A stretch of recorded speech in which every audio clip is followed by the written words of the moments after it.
こちゃうるせえやつだな。来るぞ、死に損ないどもが。貴様、自分が何をしたか分かってるのか。それ、直ちに現場に向かえ。だから代わりにてめえが俺を食え。Scene dibuka dari sang MC bernama Jiro yang punya kemampuan bicara dengan hewan. Kemampuan itu membuat Jiro sering dibully karena dianggap aneh. Singkatnya, setelah dewasa, Jiro terlibat masalah dengan para berandalan. Mereka pun mengaku kalau ketua gengnya penguasa wilayah sini. Namun Jiro tak peduli karena baginya mereka semua hanya kroco. Pria ini pun mencoba menonjok Jiro dan malah dia sendiri yang dibuat nyebur ke sungai.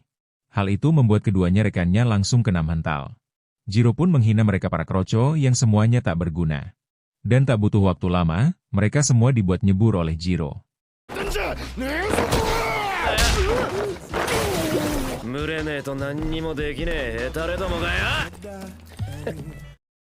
Seperti yang diceritakan di awal, Jiro sendiri bisa bicara dengan hewan. Yang rupanya, Jiro ribut dengan para berandalan karena mengganggu hewan. Kucing ini pun berterima kasih karena Jiro sudah menolong mereka. Jiro sendiri sudah terbiasa gelut sehingga bukan masalah besar. Setibanya di rumah, Jiro diomelin oleh kakeknya karena kerjanya gelut mulu.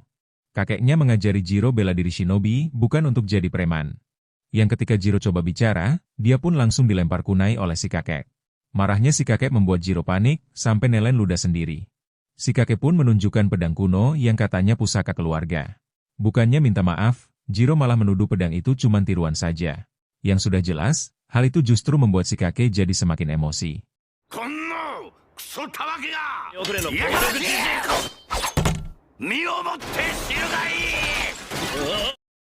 Setelah kejadian itu, si kakek pun izin pergi untuk mengikuti rapat RW.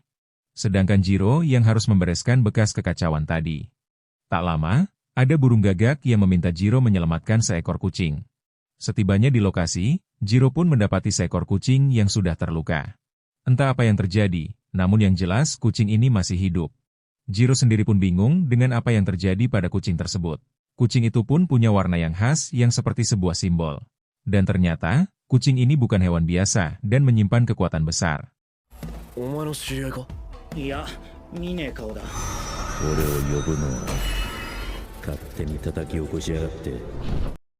Singkat cerita, kucing itu pun sudah ditolong dan dirawat oleh Jiro. Si kucing pun sangat kaget saat Jiro bisa mengerti omongannya. Dan seperti yang kita tahu, Jiro bisa bicara dengan hewan dari dia kecil.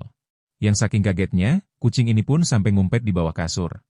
Jiro pun meminta si kucing agar keluar dan mengobrol dengan santai. Sampai akhirnya, kucing itu mau keluar setelah dibujuk oleh makanan.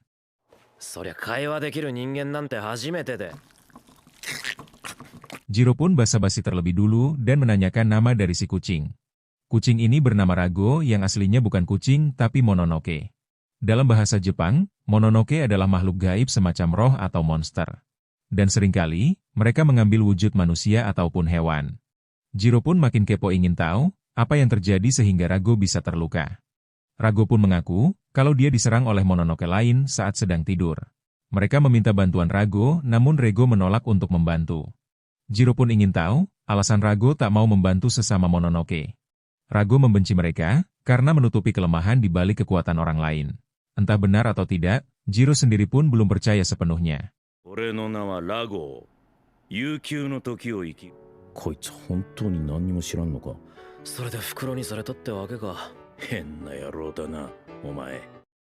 Di tempat lain, ada seorang wanita yang berada di lokasi Rago terluka tadi. Wanita ini lalu melapor pada seseorang, kalau darah itu adalah darahnya Rago. Wanita ini pun disuruh untuk mundur dan entah gimana menghilang begitu saja. Sementara itu, Jiro sedang sibuk memandikan Rago sambil ngobrol. Hal ini mengingatkan Jiro pada Nachi, yaitu anjing peliharaannya dulu. Hanya saja, Nachi punya sifat penyayang yang jauh berbeda dengan Rago. Dulu, Jiro selalu dibuli tiap hari dan pulang dengan banyak luka di tubuhnya. Setiap habis dibuli, Nachi selalu meminta Jiro untuk memandikannya. Dan setiap kali Jiro melakukannya, semua hal buruk di hari itu ikut hanyut terbuang. Oleh karena itu, memandikan Rago saat ini mengingatkan Jiro pada Nachi. やっぱり信じてなかったのかよ。いろんな意味でお前とは正反対だったな。なあ。じゃあ流すぞ。 Malamnya, Rago berusaha untuk kabur menjauh dari rumahnya Jiro. Namun, usahanya itu gagal karena Jiro tak membiarkan Rago untuk pergi.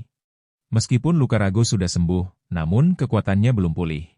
Jiro tak membiarkan Rago pergi karena masih khawatir dengan kondisinya. Namun, Rago malah mengatakan kalau semua ini bukan lagi urusan Jiro. Hal itu pun membuat Jiro agak kesal karena merasa usahanya tak dihargai. Keduanya malah jadi debat dan saling ngotot dengan argumen masing-masing. Jiro pun langsung diam melongo saat Rago menunjukkan kemarahnya. Aura hitam menyelimuti tubuh Rago dan mengancam bisa membunuh Jiro. Karena faktanya, Mononoke adalah pemakan manusia dan Rago sendiri pun sama. そんな状態でどこ行くつもりだよ。ごちゃごちゃうるせえな。てめえとは住む世界が違うんだよ。 Tak lama, ada seorang pria yang ujuk-ujuk datang ikutan nimbrung. Dan rupanya, kedatangan pria itu tidak lain tak bukan untuk menangkap Rago. Pria ini adalah Mononoke berwujud manusia yang langsung menyerang Rago. Rago pun mencoba kabur melarikan diri sambil terus dikejar-kejar. Sedangkan Jiro masih merasa syok dengan apa yang barusan terjadi. Jiro pun akhirnya percaya dengan apa yang sebelumnya dikatakan Rago. Pria ini pun terus mengejar Rago dan sudah tahu kekuatan Rago belum pulih. Dan karena itu juga, Rago hanya bisa kabur dan berlarian ke sana kemari. Namun tetap saja, pria ini pun berhasil mengejar Rago.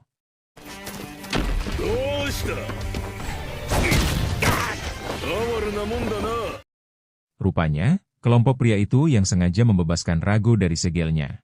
Karena ternyata, Rago adalah Mononoke legendaris, bintang hitam pembawa petaka. Mereka menginginkan kekuatan Rago dan Rago tak mau meminjamkannya. Daripada menuruti perintah mereka, Rago lebih memilih untuk bertarung. Namun tiba-tiba, Jiro datang dan menebas tangan si pria Mononoke. Jiro tak mau Rago mati, karena jika Rago mati, usahanya hanya akan sia-sia. Meski begitu, Jiro belum tahu seberapa kuat makhluk Mononoke. Yang akhirnya, makhluk ini pun menunjukkan wujud aslinya yang menyeramkan. Makhluk ini pun bisa menebak kalau Jiro adalah keturunan shinobi. Wujud itu tak membuat Jiro gentar dan justru malah semangat untuk gelut. Namun, Mononoke bukan lawan mudah dan justru malah Jiro yang terbunuh. Gaki no kenkaじゃねえんだぞ。小僧。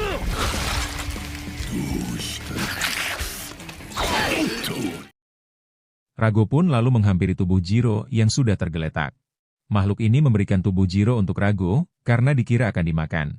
Rago pun malah membentak makhluk itu dan menyuruhnya untuk diam.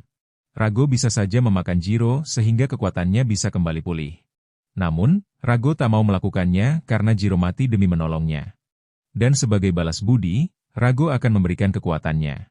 Wanita ini langsung bisa merasakan kekuatan Rago telah bangkit kembali. Aura hitam pun menyelimuti tubuh Jiro dan Rago menyatu ke dalam tubuhnya. Makhluk ini pun tak menyangka kalau Rago akan memilih manusia. Jiro akhirnya hidup kembali dengan kekuatan Rago di dalam tubuhnya.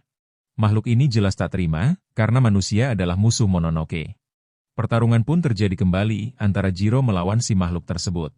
Namun kali ini, Jiro punya kekuatan Rago yang merupakan Mononoke legendaris. Rago memberitahu kalau Jiro harus membunuh si makhluk tersebut. Jiro hanya perlu menonjok makhluk itu dengan sekuat tenaga. Makhluk ini pun lupa kalau dia sedang melawan Mononoke legendaris. Hingga akhirnya, tonjokan keras dari Jiro membunuh makhluk tersebut.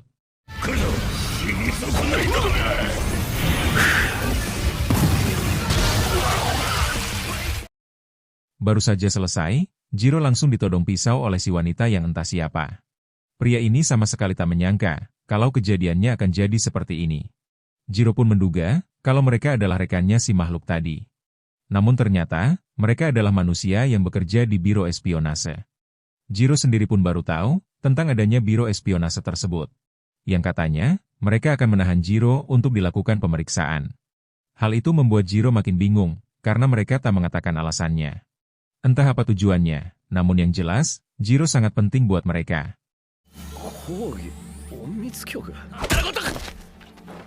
言ったでしょ。何せこいつは要だからな。